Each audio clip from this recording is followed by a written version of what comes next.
Is valley hopping worth doing?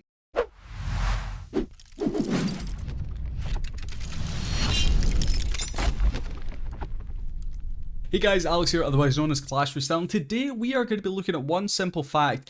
Is it worth hopping from valley to valley to try and use all of your construction tokens and your shipping tokens? Because sometimes, like right now, there are tasks available, but unfortunately I am unable to complete them. So is it worth leaving this valley to jump through to another one to complete easier tasks just to get that gold and reputation? That's what we're going to be looking at today. So without any further ado, let's hop over valleys. Alright, so I've just came in here, I've clicked browse valleys. You'll see we've got a nice list of valleys here. I'm going to be looking for relatively high level valleys. We don't want any that are too low, so we're going to come in here. We've got one called Russians Empire. These guys seem to have a little bit of reputation, so we are going to click join a valley. Do you want to leave your current valley? Yes, I am currently sitting in the top, the number 6 in the world, Valley Eternity. Big shout out to those guys. If you haven't watched my previous video showcasing what a fully maxed out valley looks like, make sure you guys do that.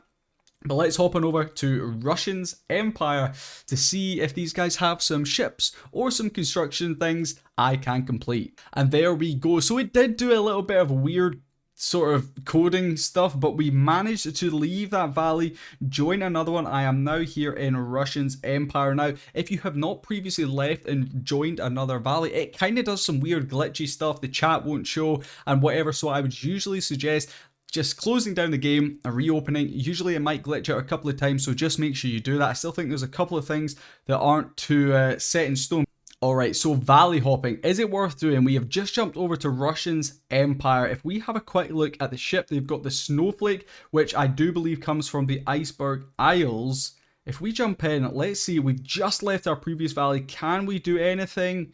No, unfortunately we can't. So leaving a valley and joining another one, you have to wait now to regain all of your shipping tokens. Now, why do they do that? Well, it is to just limit the fact that you cannot jump from valley to valley, completing loads of tasks. So they have managed to find a way to stop people jumping from valley through valley. So I'm currently sitting here in Russians Empire. There are things that I can complete. I've got enough to complete these, but unfortunately I have to wait now an hour just to get one token. I'm going to have to wait 9 hours to get all of my tokens back, all 9 of those tokens. It is exactly the same for construction.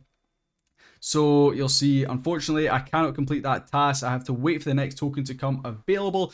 So there it is, a nice, easy, quick video showcasing the fact that jumping valleys, for all it might seem like a good idea, maybe it's not. The only time I would suggest jumping valleys is if the current valley you are in, like the one I was in, is completely maxed out. Then it would make sense to join another one so you can help that valley out. But of course, you do maybe want to return to your home valley at some point just to catch up with your valley mates, also to get those full bonuses. Of course, you can get the 3 tiers on things like the toy shop, which unfortunately, or the dye workshop, the toy shop, like unfortunately these guys haven't actually built either of those yet. These guys are actually quite far behind even my home valley, so I'm going to jump back over to my home valley. I am unfortunately going to now have to wait 9 hours just to start completing some of these construction and shipping tasks again. But that does just shed a little bit of light on why you might think jumping valleys is a good idea, but how Everdale has sort of implemented those sneaky little things so you are not able to jump from one to the other and complete a load of stuff and get free rewards, even though it's not free, but easy rewards, I suppose you could say. So that does bring me to the end of this video. Super quick one. Just wanted to showcase jumping valleys. Is it worth doing?